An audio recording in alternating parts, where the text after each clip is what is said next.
Pregnant होने के लिए कितनी बार संभोग करना चाहिए? बहुत कॉमन क्वेश्चन पूछा जाता है, एक बार, 2 बार, हफ्ते में कितनी बार, दिन में कितनी बार, हमें कंसीव करना है तो कितनी बार सेक्स करना चाहिए?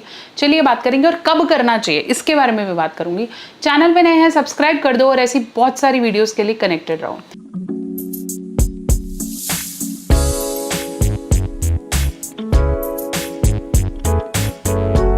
तो चलिए हम बात कर रहे थे कि प्रेग्नेंट होने के लिए कितनी बार सेक्स करना चाहिए और कब कब करना चाहिए। देखिए, अगर आप कंसीव करना चाह रहे हैं, है ना, आज से कंसीव करना चाह रहे हैं, मान लो आज महीने का पहला दिन है, तो सबसे पहले ये देखो कि आपकी वाइफ का पीरियड्स डेज क्या है।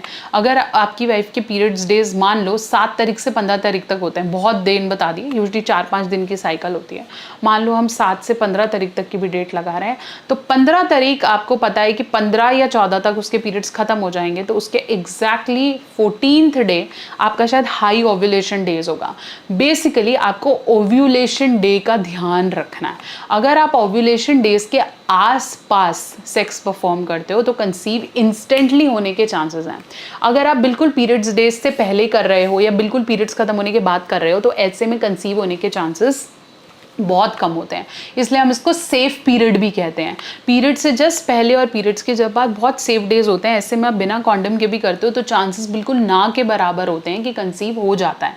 इसलिए अगर आप हाई डेज की बात कर रहे हो तो मैं बात करूंगी ओव्यूलेशन डे के आसपास, मतलब 14th day of your periods.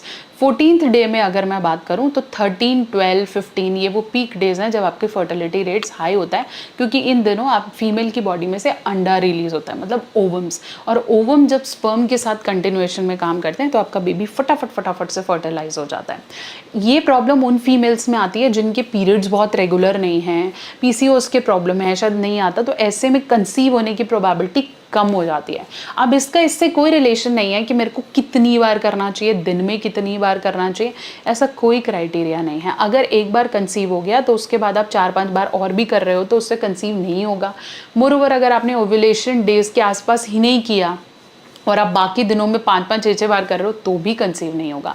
इसके लिए मार्केट में ओव्यूलेशन किट्स भी आती हैं। ओव्यूलेशन किट्स में आपको एक टेंटेटिव डेज, जैसे आपको पता है कि पीरियड्स मेरे 15 को ख़त्म हो रहे हैं तो मैं 28, 29 को अपना सुबह मॉर्निंग का यूरिन उसमें डाल दूंगी। तो जैसे ही डालूंगी तो मुझे पता चल जाएगा कि आज मेरा फर्टिलिटी रेट कितना हाई है। उसके अंदर पैरामीटर होता है कि इससे ज़्यादा ग्रीन, ब्लू, पर्पल, तो वो आपको पता चल जाता है कि हाँ उन दिनों मेरा हाई है और उस समय आप ट्राई कर सकते हो कंसीव करना। मोरोवर आप कैलेंडर मेथड के हिसाब से, मतलब दिमाग में डेज कैलकुलेट करके भी कर सकते हो। उन दिनों पे किया हुआ कंसेप्शन 2-3 बार, दिन में 2 बार, 3 बार करा हुआ या एक बार भी किया हुआ कंसेप्शन मैक्सिमम चांसेस देता है कि आप डेफिनेटली आप कंसीव कर पाते हो। मोरोवर जितनी हेल्दी मदर, जितनी वो खुश है, जितना उसके अंदर आपसे रिलेटेड प्रेम है, लव है, बच्चा करना चाहती है, जितना वो मेंटली प्रिपेयर होगी उतना ज़्यादा कंसीव होने के चांसेस बढ़ जाएंगे।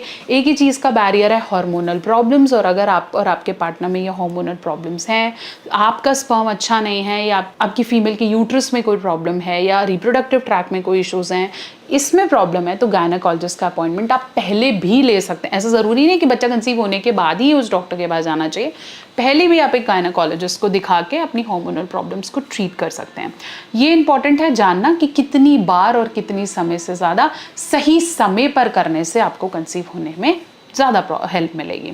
चैनल पे नए हैं सब्सक्राइब कर लीजिए, और अगर आप डिटेल में जानना चाहते हैं कि ओव्यूलेशन डे को कैसे कैलकुलेट करना चाहिए तो मैं नेक्स्ट वीडियो में लेकर आऊँगी। तब तक चैनल पे नए हैं सब्सक्राइब करें, और अगर आप डिटेल में ओव्यूलेशन डे पे वीडियो चाहते हैं तो कमेंट सेक्शन में ओ लिखकर ज़रूर पोस्ट करिए।